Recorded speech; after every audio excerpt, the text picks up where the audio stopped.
I'm Cassidy, one of your Indianapolis Colts cheerleaders, and you're watching the Believe in Colts podcast. Welcome back to Believe in Colts. I'm Lawrence Owen. With me, as usual, is my guy Jerraud Powers and special guest Parris Campbell coming in for Rodney McLeod on this episode as we discuss the NFL news that has happened this past week. And I want to jump right on into it. We got two quarterbacks that have already been signed. We got Geno Smith re-signing with the Seattle Seahawks for a 3-year, $105 million. 105? I thought it was 150. Maybe it's okay. It's 105 million. And, Derek Carr, 4-year, $150 million with the Saints, which might surprise a few people because a lot of people thought that Derek, with the news that was going out there, was going to the Jets. Jerraud, we're going to drop it to you first. Your thoughts on these two signings? First with Geno, I think it's great. I think it's good for the Seahawks. I think Geno in this past season kind of proved like it's his team. He took advantage of his opportunity.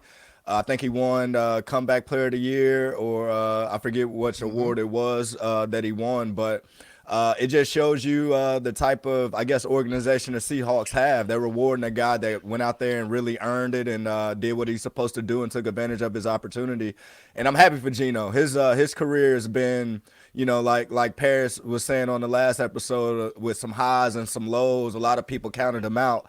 And, he just stuck the course, and now he's back on top, and it's good to see.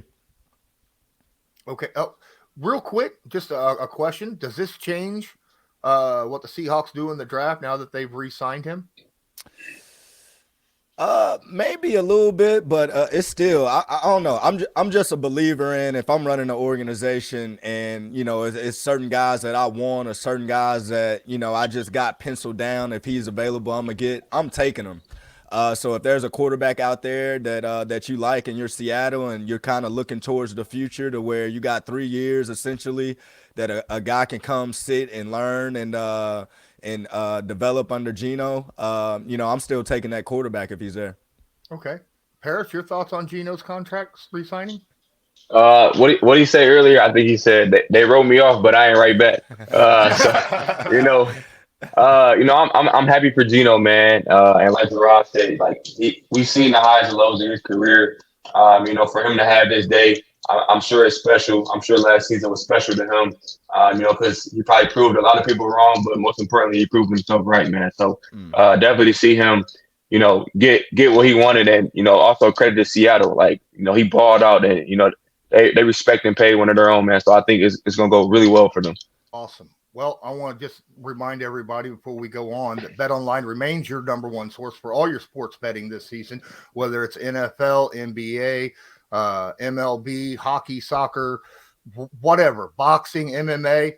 You can always find the latest team odds, matchup info, and player news and game trends at BetOnline. BetOnline features live betting, free contests, and live scores for almost any sport or game imaginable.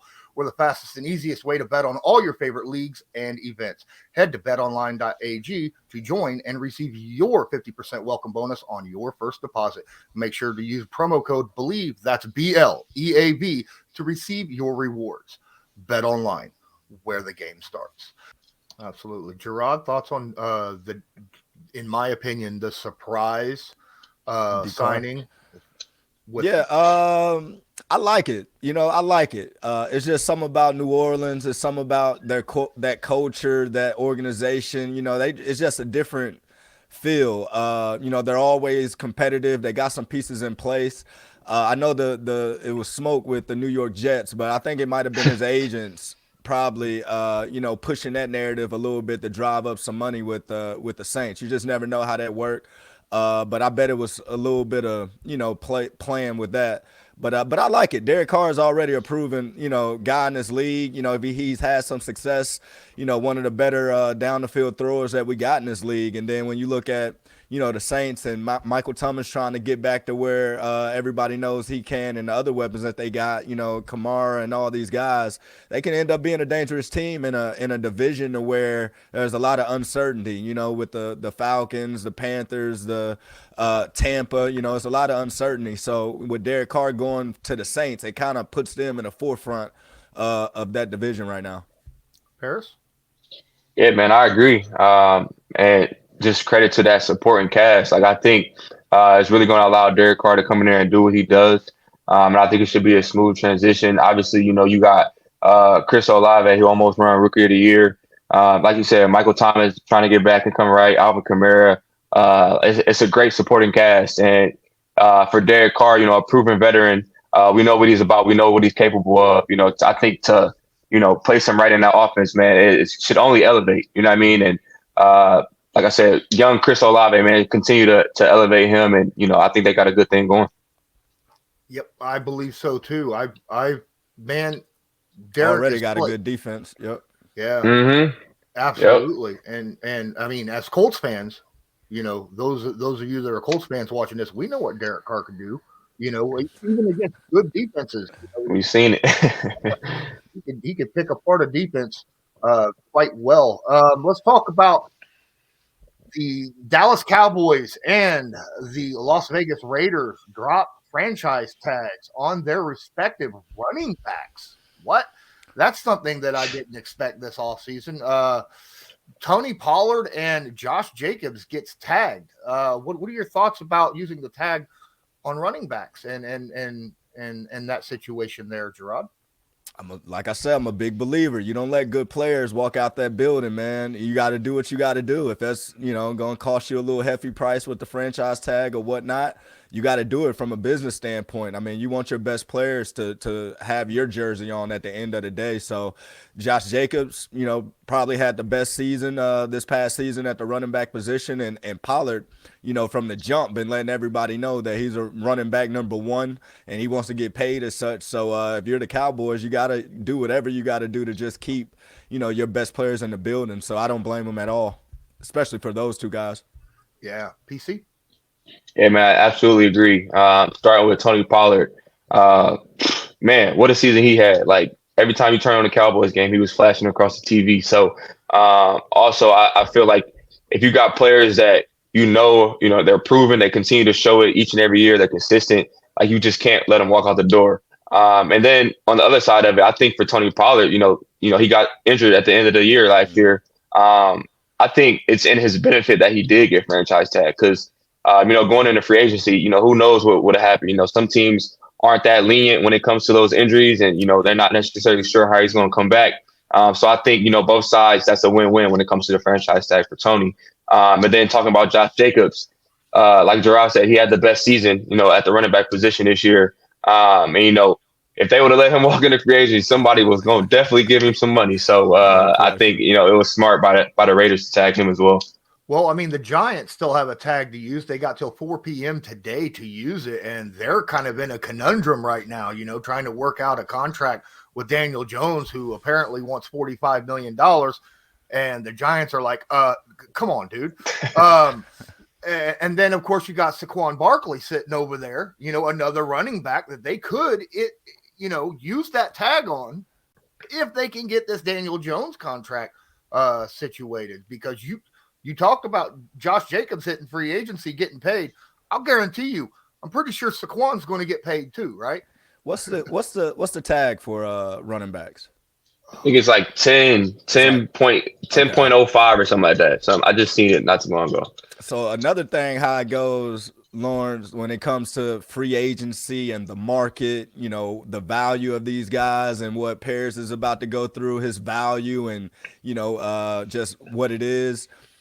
When you get franchised, it kind of sets the market as well. So, like, if the franchise tag is $10 million for running backs, now the Giants is looking at Saquon like, you might was talking 14, 15, but this is what it is now. And then when you look at Daniel Jones and they got two of their best players or superstars that's both up for contracts, and then boom, you see Derek Carr, and it's just like, hey, that's 35. Like, we know you had a good year, but Derek Carr, like, because they put everybody in tiers, your tier 1, tier 2, that type of thing. So we're like, hey, Daniel, the market, we thought it was going to be this, but this is actually what it is now. And that's the gamble that you take sometimes when you're a player going into free agency. Rather you got a team deal that you're sitting on, or you want to take your chips in the free agency and bet on the market, because that's what you're betting on. You're betting on the market. You're hoping that these guys sign the highest of the highest contracts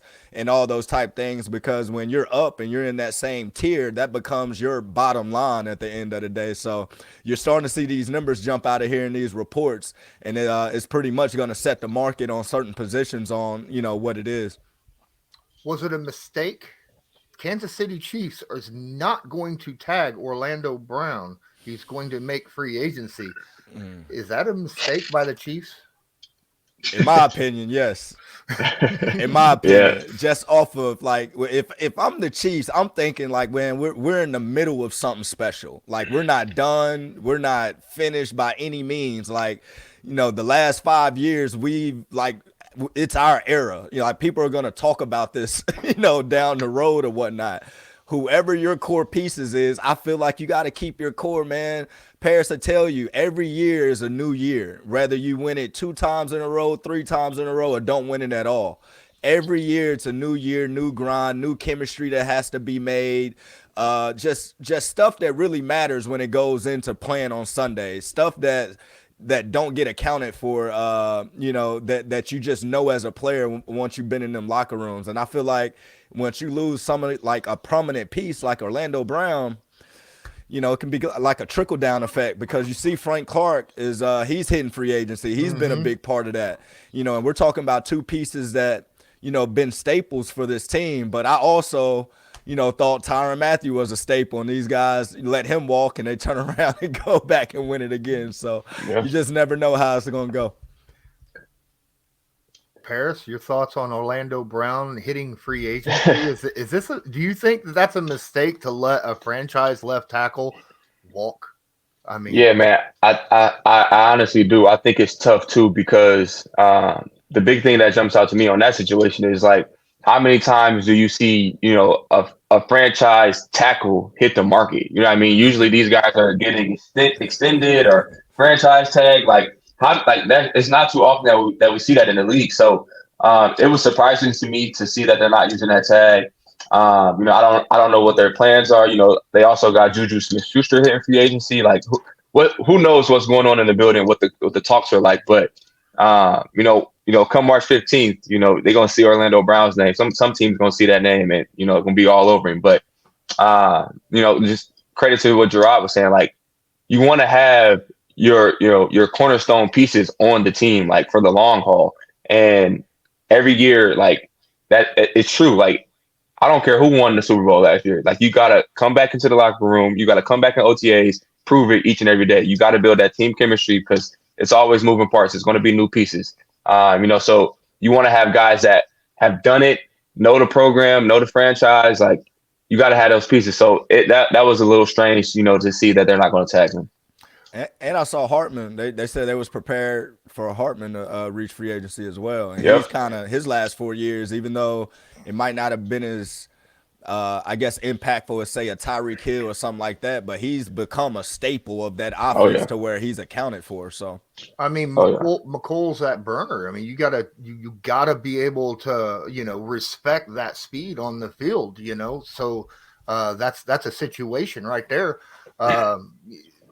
He kind of allows the offense to kind of open up a little bit, so that the safeties, you got to keep them back when you got that kind of speed on the field, right? I mean, Parris knows. Yeah, man. Nah, like he is that for them. When defenses, scouting the Chiefs throughout the week, they definitely talk about McColl. Like, when they got that speed on the field, it keeps you honest. It keeps you honest. That's for sure. Absolutely. Now, since we were talking about the franchise tag, I just want to get some thoughts on the franchise tag in general. A lot of players and former players, coaches have spoken up about the franchise tag. Now, obviously, we understand this is used for the franchises. It's supposed to be used to be able to, extend a guy on there to get a contract filled when you're not close. But it can be used for devious reasons as well. And a lot of players and former players don't like the franchise tag and want it gone. What are your thoughts, guys, on the franchise tag, and if it's a good idea or if the NFL should just get rid of it? Jerraud? I do think teams use it as I don't want to say like a prop. Like they use it to their advantage, if that makes sense. I don't think Parris made a good point with Tony Pollard's situation. You know, Tony Pollard's hurt right now. You know, well in a season-ending injury that was tough. And normally going into free agency, they hold that against you to where your value would have been, you know, this amount of money, but now you're hurt. Now it's this amount. So for them to do that for him, they're committing to paying him top dollar for the running back market for at least that 1 year. Now, from a player perspective, if you're healthy, you don't want the franchise tag just off of the strength of there's no security in it. You know, yeah, it's guaranteed for that 1 year, but if you go out there in OTAs and something happened to you to where now you can't, you know, hit the market after this 1 year and still have that same value, it's going to hurt you as a player and could potentially derail your career a little bit, depending on the circumstance or the situation on how it plays out.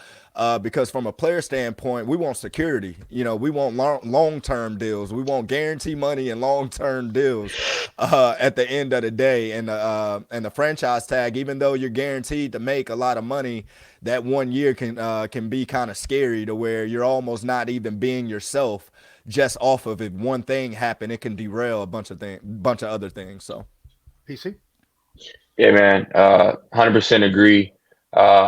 Just talking about the security part of it, like, yeah, it's cool you get to make this top dollar for this year, but like Jerraud said, like as a player, you want to be somewhere where, you know, longevity is real. You know what I mean? And you don't want to just be shopped around after that 1 year and, you know, something happens, like you said, something bad happens. And now it's like, well, you know, we gave you this money last year, but now we can't help you. Now you got to hit the market, and you know guys aren't going to pay that much money. So I think it's tough. I do think that it's in the benefit of franchises in some situations. Obviously, the Tony Pollard situation, I think it goes hand in hand with both parties. But some situations, like, you know, for Lamar, let's talk about Lamar. Like, he's been working on this. He's been trying to get this contract done for, you know, how many months now? You know what I mean? Like, it's like it's been crazy.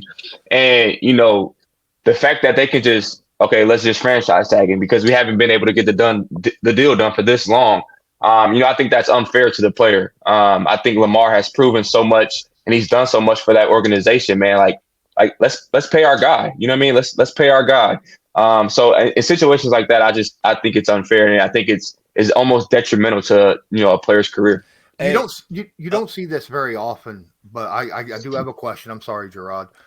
You don't see this almost never, but fans talk about it all the time. Tag and trade, you know, and you know, they've been talking about it. Let's say with Lamar Jackson, right? A tag and trade. Do players fear situations like that at all? I mean, it's certain stuff that you can't, you know, when it's out of your hands, you almost just got to have a mindset of, you know, I'm only going to control what I can control. You know, like you might not like certain decisions or certain situations or certain possibilities or whatever the case may be, but you and your team or you and the guys that's working with you when it comes to that stuff just got to have a plan for it all, you know, and then you as a player are going to have to be willing to just accept the things that you have to accept. But when it comes to like a tag and trade, I don't know anybody personally that's been through anything like that. But I would assume if somebody was to get tagged by a team and traded, they're trading to a team that's willing to give that person a long-term deal as soon as they get there. But I wouldn't necessarily think that a team would, you know, trade for a guy just to have him 1 year either.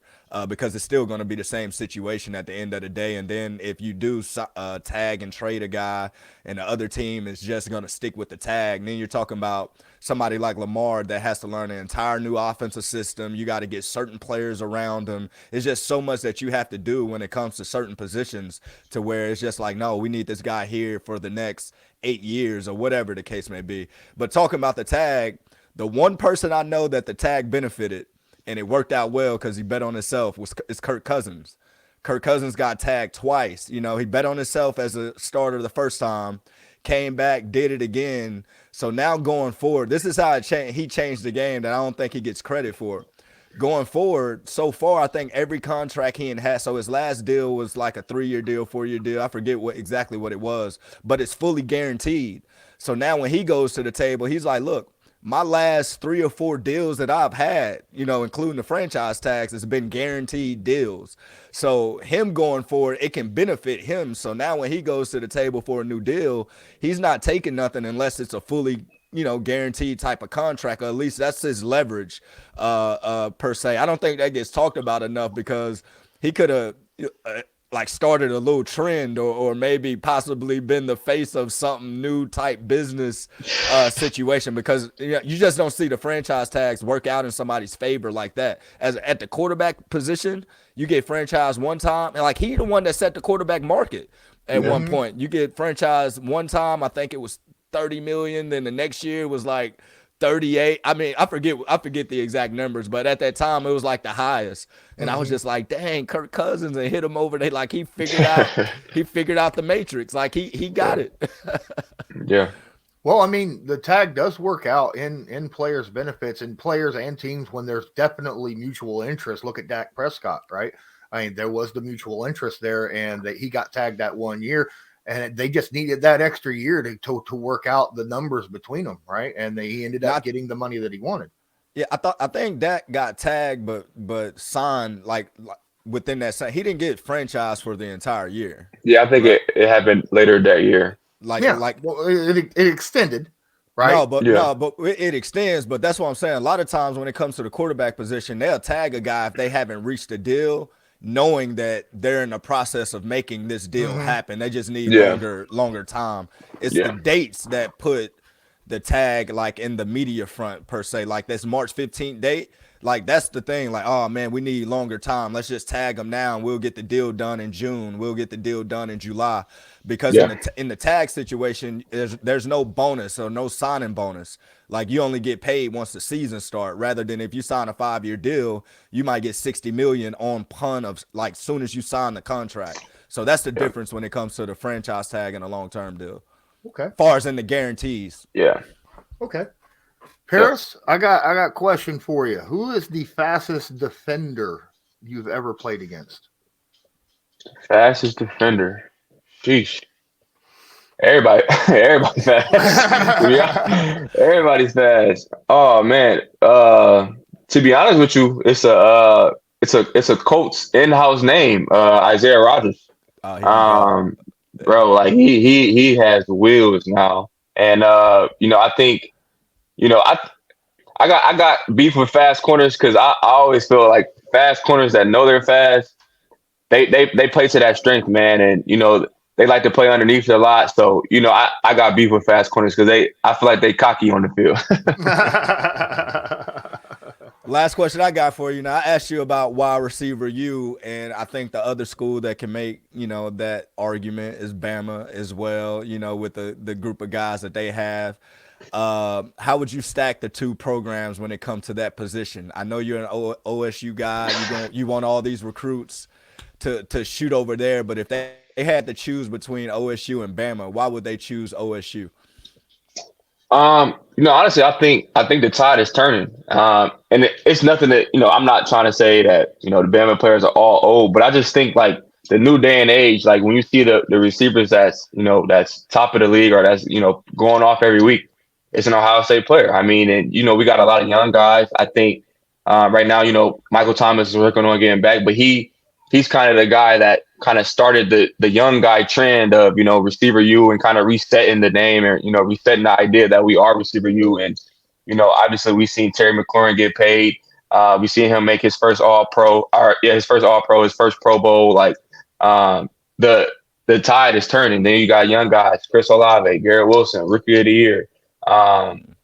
Just stacking up all these guys and not even, getting into, the Chris Carters of the world or the Joey Galloway's of the world. Not even getting that deep, but I just think, just within these last few years, and you throw in myself, you throw in Curtis Samuel, you throw in Noah Brown with the Cowboys. We got guys that are in the league starting, contributing, and helping organizations out, man. And I'm excited for, what's to come. We got JSN in the draft, who I think is one of the coldest things to walk through Ohio State. And then we got Marvin Harrison Jr., who is the best college football receiver right now. So, I just think the resume that we're building for ourselves it makes a strong case.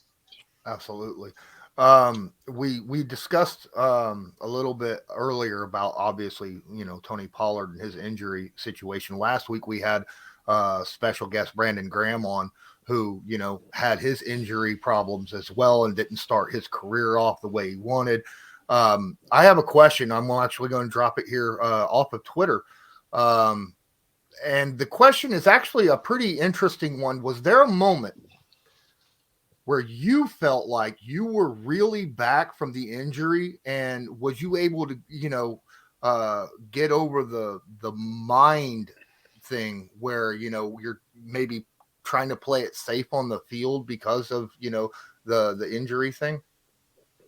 Yeah. So if I had to pinpoint a time, I would say after my second year. So my second week of the season is when I tore my MCL and PCL. So coming back from that, coming into camp my third year. So if you guys remember, Zach Pascal was our slot receiver at the time. So I was coming back and I had to, kind of reinvent myself. I had to find a different role. So during that camp, I was playing outside receiver the entire camp. And to have one, I played a little bit outside, but not, full time, and not, that wasn't my primary position. But having to learn a new position at camp and still, try to make plays and make the team while coming back from an injury, it was tough. It was really tough. And I had to, learn to trust my knee. I had to learn to, be myself all over again, how to, move, how to run routes, like all this stuff. So I think that year for me was a little, I wouldn't say I was scared or I wasn't timid, but it was like I needed, a bunch of reps, a bunch of practice reps, a bunch of game reps to kind of feel like I was back to myself. And one thing that I always say is, it's going to sound weird, but I always say, like, I think you have to go through like 2 serious injuries to feel like yourself again. And what I mean by that is, so when I went through my knee, like I said, like coming back after that, like I just felt like it was tough, and I felt like it was just so hard to get, back to myself. But if you guys remember, week 6, my third year, that's when I broke my foot. And literally after I broke my foot, like going into that rehab, like I felt like I could conquer the world. Like I felt like nothing was as hard as I just did. Like nothing is ever going to be as hard as that knee rehab and getting back from that. Nothing. So like going into that, like I was confident. I was confident in my strengths to, just push through whatever, was to come with the foot rehab, and like getting back on the field after rehabbing my foot. I felt like I was myself again. You know what I mean? And I felt like there was no reason for me to be scared because I just went through the hardest thing already. So I think those like going through those 2 injuries was 2 totally different things for me, but it allowed me to get back to who I was, if that makes sense. Yeah. So basically, if you had advice for someone that's having these kind of issues out there in the NFL, make it through that first injury and then you're good to go.